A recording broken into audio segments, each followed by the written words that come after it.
Olá! Hoje a gente vai mergulhar em uma ideia fascinante do livro Inteligência Social, de Daniel Goleman. Vamos tentar entender a ciência que existe por trás das nossas conexões, aquilo que a gente não vê, mas sente o tempo todo. Para começar, vamos para um cenário bem tenso. Najaf, no Iraque. A gente tem um pelotão de soldados americanos de um lado e do outro uma multidão enorme. E o clima tá tudo menos amigável. Imagina a cena. O pelotão está completamente cercado. São centenas de pessoas gritando, com muita raiva. A situação estava por um fio, pronta para explodir. E o comandante, o tenente-coronel Christopher Hughes, precisava agir, e rápido. E aí ele faz algo totalmente inesperado. Ele dá algumas ordens. As primeiras parecem táticas, né? Ajoelhem-se, apontem os fuzis para baixo. Mas a última ordem... essa foi uma verdadeira aula de psicologia humana. A ordem era sorriam, uma única palavra. E essa palavra mudou tudo. O clima da multidão se transformou em segundos e um conflito que podia ser mortal foi totalmente desarmado. Esse caso é um exemplo perfeito, né? Ele mostra o poder imenso do que a gente chama de cérebro social. É como se fosse um radar que todo mundo tem para ler as outras pessoas e os ambientes. Ok, mas vamos entender isso um pouco melhor. Como é que o cérebro do comandante Hughes chegou nessa solução tão genial e tão rápido? A resposta, segundo Goleman, está no jeito como o nosso cérebro lida com o mundo social. Então, como é que funciona esse processamento?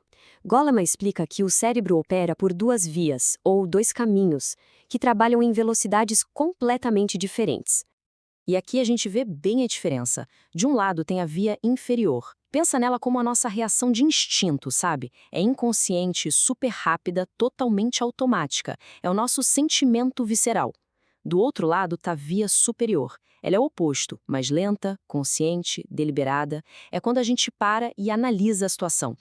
Então, a via inferior é basicamente nosso sistema de sobrevivência. Ela está sempre ligada, escaneando tudo ao redor em busca de perigos ou oportunidades. E a gente nem se dá conta disso. Foi essa via que fez o comandante Hughes sentir o perigo na pele, de forma imediata. Já a via superior é o que nos dá o poder de dar um passo para trás. É ela que permite que a gente questione nossos impulsos iniciais, analise a situação com mais calma e escolha uma resposta com intenção. E foi exatamente essa via que permitiu que Hughes tivesse a ideia criativa e, convenhamos, genial, de mandar os soldados sorrirem. E essas duas vias, a rápida e a lenta, são a base de um negócio muito poderoso no nosso dia a dia, a tal da economia emocional.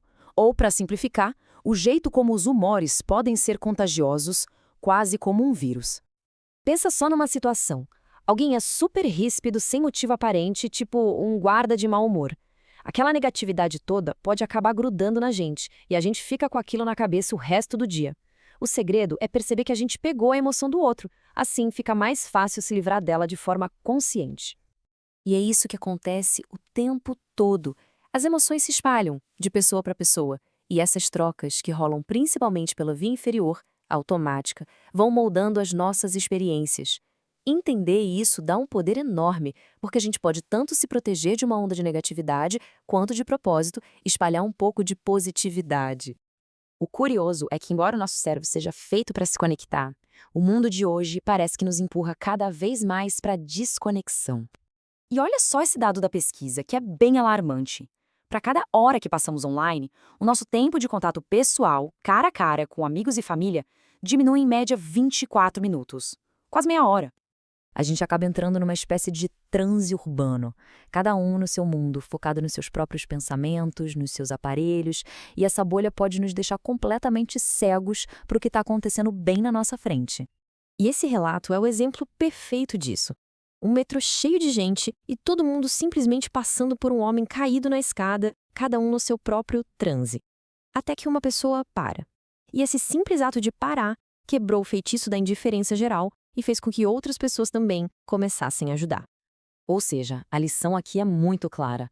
O primeiro passo, o ingrediente fundamental para a empatia, é simplesmente prestar atenção. Sem atenção, a nossa capacidade de se colocar no lugar do outro nem chega a ser ativada. Mas a boa notícia, e é uma ótima notícia, é que a gente não precisa ser refém das nossas reações automáticas ou do ambiente ao nosso redor. Nós temos total total capacidade de sair do piloto automático da via inferior e acionar intencionalmente a via superior. E o Goleman aponta uma técnica muito poderosa para fazer essa mudança: o reenquadramento. E o processo tem só 3 passos. Primeiro, a gente reconhece a reação emocional que veio no automático. Segundo, a gente reenquadra a situação de propósito, buscando outras formas de ver aquilo. E terceiro, a gente escolhe uma nova resposta. É como olhar uma foto de uma pessoa chorando e, em vez de assumir que é tristeza, que seria a via inferior, a gente para pensar e percebe que podem ser lágrimas de alegria num casamento. Isso é usar a via superior. E o mais legal é que inteligência social não é algo que ou se tem ou não se tem. É uma habilidade, e como toda habilidade, pode ser treinada e fortalecida com a prática. O ponto principal é este: a gente pode, literalmente, treinar nosso cérebro para usar mais a via superior, aquela mais ponderada, mais analítica. E fazer isso nos dá muito mais controle sobre a nossa vida social e emocional, o que leva a relacionamentos melhores e resultados muito mais positivos. E isso nos deixa com uma reflexão final. Num mundo que parece muitas vezes nos empurrar para o isolamento, a escolha de se conectar se torna ainda mais crucial. Pode ser com um simples sorriso para quebrar a tensão ou com um momento de atenção para romper a indiferença.